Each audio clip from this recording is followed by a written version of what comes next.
11, Discord and Din. One by one the hours passed, and at exactly 5:22 by Tock's very accurate clock, Milo carefully opened one eye, and in a moment the other. Everything was still purple, dark blue, and black, yet scarcely a minute remained to the long, quiet night. He stretched lazily, rubbed his eyelids, scratched his head, and shivered once as a greeting to the early morning mist. "I must wake Chroma for the sunrise," he said softly. Then he suddenly wondered what it would be like to lead the orchestra and to color the whole world himself. The idea whirled through his thoughts until he quickly decided that since it couldn't be very difficult, and since they probably all knew what to do by themselves anyway, and since it did seem a shame to wake anyone so early, and since it might be his only chance to try, and since the musicians were already poised and ready, he would, but just for a little while.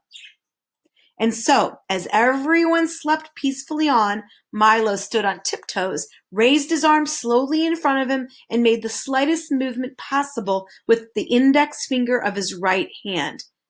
It was now 5:23 a.m. As if understanding his signal perfectly, a single piccolo played a single note, and off in the east a solitary shaft of cool lemon light flicked across the sky. Milo smiled happily and then cautiously crooked his finger again. This time, two more piccolos and a flute joined in, and three more rays of light danced lightly into view. Then with both hands he made a great circular sweep in the air and watched with delight as all the musicians began to play at once.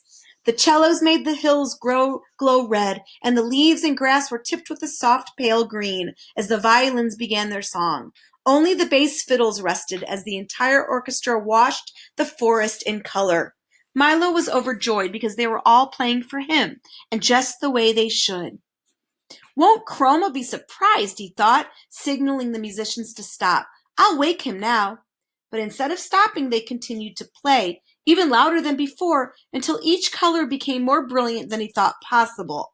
Milo shielded his eyes with one hand and waved the other desperately, but the colors continued to grow brighter and brighter and brighter until an even more curious thing began to happen. As Milo frantically conducted, the sky changed slowly from blue to tan and then to a rich magenta red.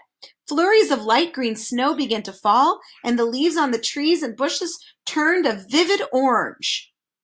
All the flowers suddenly appeared black, the gray rocks became a lovely soft chartreuse, and even peacefully sleeping Tock changed from brown to a magnificent ultramarine. Nothing was the color it should have been, and yet the more he tried to straighten things out, the worse they became. "I wish I hadn't started," he thought unhappily, as a pale blue blackbird flew by. "There doesn't seem to be any way to stop them." He tried very hard to do everything just the way Chroma had done, but nothing worked. The musicians played on faster and faster, and the purple sun raced quickly across the sky. In less than a minute it had set once more in the west, and then without any pause risen again in the east. The sky was now quite yellow, and the grass a charming shade of lavender. 7 times the sun rose and almost as quickly disappeared as the colors kept changing. In just a few minutes a whole week had gone by. At last the exhausted Milo, afraid to call for help and on the verge of tears, dropped his hands to his sides. The orchestra stopped. The colors disappeared, and once again it was night. The time was 5:27 a.m. "Wake up, everybody! Time for the sunrise!" he shouted with relief, and quickly jumped from the music stand. "What a marvelous rest," said Chroma, striding to the podium. "I feel like I've slept for a week. My, I see we're a little late this morning. I'll have to cut my lunch hour short by 4 minutes." He tapped for attention, and this time the dawn proceeded perfectly. "You did a fine job," he said, patting Milo on the head. "Someday I'll let you conduct the orchestra yourself." Tock wagged his tail proudly, but Milo didn't say a word, and to this day no one knows of the lost week but the few people who happened to be awake at 5:23 on that very strange morning. "We'd better be getting along," said Tock, whose alarm had begun to ring again, "for there's still a long way to go." Chroma nodded a fond goodbye as they all started back through the forest, and in honor of the visit he made all the wildflowers bloom in a breathtaking display. "I'm sorry you can't stay longer," said Alex sadly. "There's so much more to see in the Forest of Sight. But I guess there's a lot to see everywhere if only you keep your eyes open." They walked for a while, all silent in their thoughts, until they reached the car, and Alec drew a fine telescope from his shirt and handed it to Milo. "Carry this with you on your journey," he said softly, "for there is much worth noticing that often escapes the eye. Through it, you can see everything from the tender moss and a sidewalk crack to the glow of the farthest star, and, most important of all, you can see things as they really are, not just as they seem to be. It's my gift to you." Milo placed the telescope carefully in the glove compartment and reached up to shake Alec by the hand. Then he stepped on the starter, and the full of new thought rose out the car. The easy rolling countryside now stretched before them in a series of dips and rises that leaped up one side of each crest and slid gently down the other in a way that made stomachs laugh and faces frown. As they topped the brow of the highest hill, a deep valley appeared ahead. The road, finally making up its mind, plummeted down, as if anxious to renew acquaintance with the sparkling blue stream that flowed below.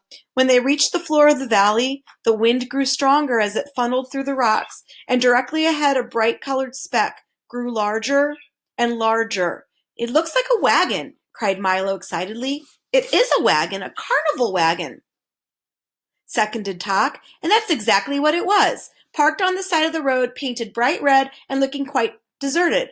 On its side, in enormous white letters, bordered in black, was the inscription, "Cacophonious, a discord."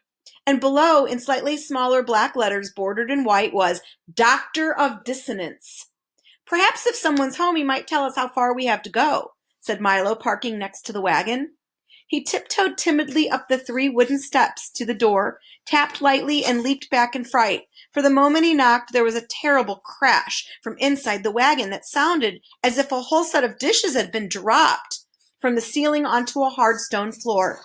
At the same time, the door flew open, and from the dark interior, a hoarse voice inquired, "Have you ever heard a whole set of dishes dropped from the ceiling onto a hard stone floor?" Milo, who had tumbled back off the steps, sat up quickly, while Tock and the humbug rushed from the car to see what had happened. "Well, have you?" insisted the voice, which was so raspy that it made you want to clear your own throat. "Not until just now," replied Milo, getting to his feet. "Ha! I thought not," said the voice happily. "Have you ever heard an ant wearing fur slippers walk across a thick wool carpet?" And before they could answer, he went on in his strange, croaking way. "Well, don't just stand there in the cold. Come in, come in. It's lucky you happened by. None of you looks well."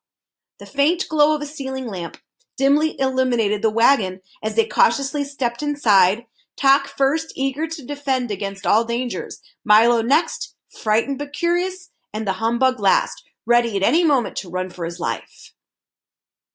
"That's right. Now, let's have a look at you," he said. Very bad, a serious case." The dusty wagon was lined with shelves full of curious boxes and jars of a kind found in old apothecary shops. It looked as though it hadn't been swept out in years. Bits and pieces of equipment lay strewn all over the floor, and at the rear was a heavy wooden table covered with books, bottles, and bric-a-brac. "Have you ever heard a blindfolded octopus unwrap a cellophane-covered bathtub?" he inquired again, as the air was filled with a loud, crinkling, snapping sound. Sitting at the table, busily mixing and measuring, was the man who had invited them in. He was wearing a long white coat with a stethoscope around his neck and a small round mirror attached to his forehead. And the only really noticeable things about him were his tiny mustache and his enormous ears, each of which was fully as large as his head. "Are you a doctor?" asked Milo, trying to feel as well as possible. "I am Cacophonious A. Discord, Doctor of Dissonance," roared the man, and as he spoke, several small explosions and a grinding crash were heard. "What does the A stand for?" stammered the nervous bug, too frightened to move. "As loud as possible!" bellowed the doctor, and 2 screeches and a bump accompanied his response. Now, step a little closer and stick out your tongues. Just as I suspected, he continued, opening a large dusty book and thumbing through the pages. You're suffering from a severe lack of noise.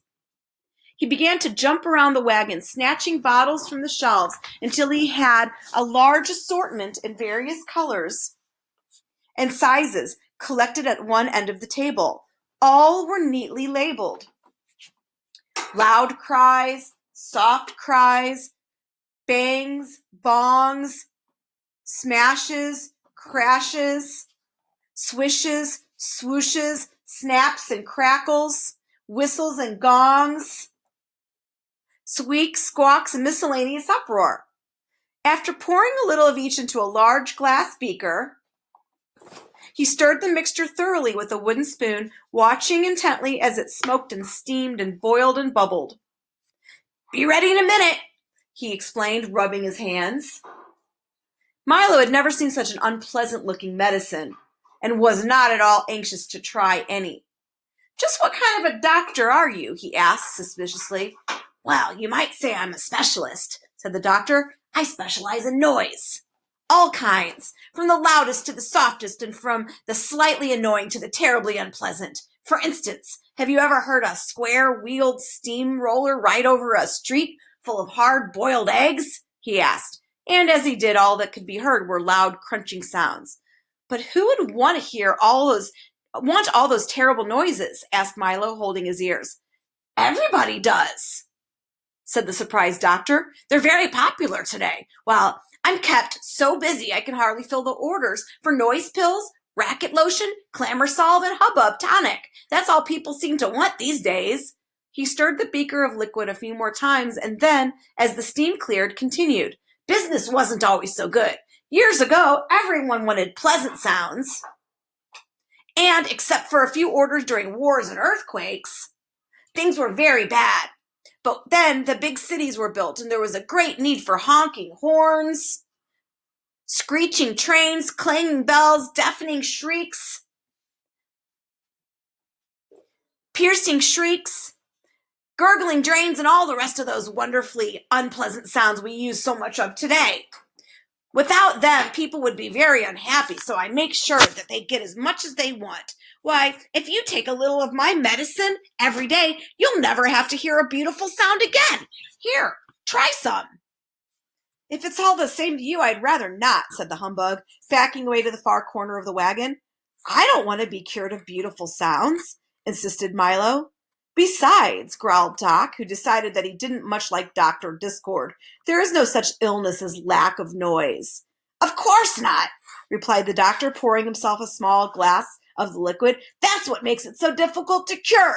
I only treat illnesses that don't exist. That way, if I can't cure them, there's no harm done. That's just one of the precautions of the trade, he concluded. And seeing that no one was about to take his medicine, he again reached towards the shelf, removed a dark amber bottle, dusted it carefully, and placed it on the table in front of him. Very well, if you want to go all through life suffering from a noise deficiency, I'll give it all to the Dynne for his lunch, he said, and he uncorked the bottle with a hollow-sounding pop. For a moment, everything was quiet as Milo, Tock, and the humbug looked intently at the bottle, wondering what Dr. Discord would do next. Then, very faintly at first, they heard a low rumbling that sounded miles away. It grew louder and louder and louder and closer and closer and closer until it became a deafening, ear-splitting roar that seemed to be coming from inside the tiny bottle. Then, from the bottle, a thick bluish smog spiraled to the ceiling, spread out, and gradually assumed the shape of a thick bluish smog, with hands, feet, bright yellow eyes, and a large, frowning mouth. As soon as the smog had gotten completely out of the bottle, it grasped the beaker of liquid, tilted back what would have been his head if it really had one, and drank it all in 3 gulps. Ah, that was good, master, he bellowed, shaking the whole wagon. I thought you'd never let me out. Terribly cramped in there.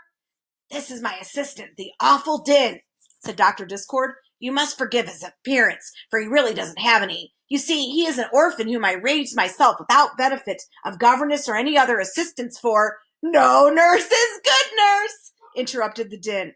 doubling up with laughter, if you can imagine a thick bluish smog doubling up with laughter. For I found him, continued the doctor, ignoring this outburst, living alone and unwanted in an abandoned soda bottle, without family or relatives.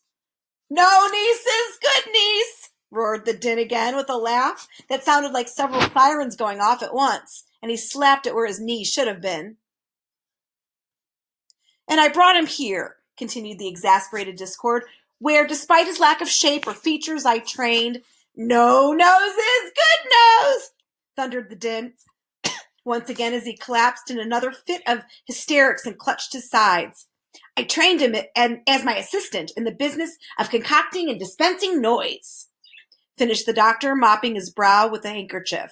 No noise is good noise, exclaimed the humbug, happily, trying to catch the spirit of things. That's not funny at all, sobbed the Dynne, who went into a corner and sulked. What is a din? Asked Milo, when he had recovered from the shock of seeing him appear. You mean you've never met the awful Dynne before? Said Dr. Discord in a surprised tone. Why, I thought everyone had. When you're playing in your room and making a great amount of noise, what do they tell you to stop? That awful Dynne, admitted Milo. When the neighbors are playing their radio too loud, late at night, what do you wish they'd turn down? That awful Dynne, answered Tok. When the street on your block is being repaired and the pneumatic drills are working all day, what does everyone complain of? The dreadful row, volunteered the humbug brightly. The dreadful row, cried the anguished Dynne, was my grandfather. He perished in the great silence epidemic of 1712. Milo felt so sorry for the unhappy Dynne that he gave him his handkerchief, which was immediately covered in bluish, smoggy tears. Thank you, groaned the Dynne. That's very kind, but I certainly can't understand why you don't like noise, he said. Why, I heard an explosion last week that was so lovely I cried for 2 days. The very thought of it upset him so much that he began to sob all over again in a way that sounded almost exactly like a handful of fingernails being scratched across a mile-long blackboard. He buried his head in the doctor's lap. He's very sensitive, isn't he? Asked Milo, trying to comfort the emotional Dynne. It's true, agreed Dr. Discord, but he's right, for noise is the most valuable thing in the world. King Azaz says words are, said Milo. Nonsense, the doctor roared. Why, when a baby wants food, how does he ask? He screams, answered the Dynne, looking up happily. And when an automobile wants gas, it chokes, he shouted again, jumping for joy. When a river wants water, what does it do? It creaks, bellowed the Dynne as he collapsed into a fit of uncontrolled laughter. And what happens when a new day begins? It breaks, he gasped joyfully from the floor, a look of utter bliss covering his face. You see how simple it is, the doctor said to Milo, who didn't see it all. And then turning to the tear-stained, smiling Dynne, he remarked, Isn't it time for you to go? Where to? Asked Milo. Perhaps we're going the same way. I think not, the Dynne replied, picking up an armful of empty sacks from the table. For I'm going on my noise collection rounds. You see, once a day I travel through the kingdom and collect all the wonderfully horrible and beautifully unpleasant noises that have been made, pack them into my sacks, and bring them back here for the doctor to make his medicines from. And a good job he does, said Dr. Discord, pounding his fist on the table. So wherever the noise is, that's where you'll find me, said the Dynne with an appreciative smile. And I must hurry along, for I understand that today there's to be a screech, several loud scratches, and a bit of pandemonium. And in which direction are you going? Asked the doctor, mixing another brew. To Digitopolis, replied Milo. How unfortunate, he said, as the Dynne shuffled towards the door. How very unfortunate. For then you must pass through the Valley of Sound. Is that bad? Asked the perpetually worried humbug. The Dynne paused in the doorway with a look of extreme horror on his almost featureless face, and the doctor shuddered in a way that sounded very much like a fast-moving freight train being derailed into a mountain of custard. Well, you might ask, for you will soon find out. You will find out soon enough, was all he would say, as he sadly bade them farewell, and the Dynne galloped off on his rounds.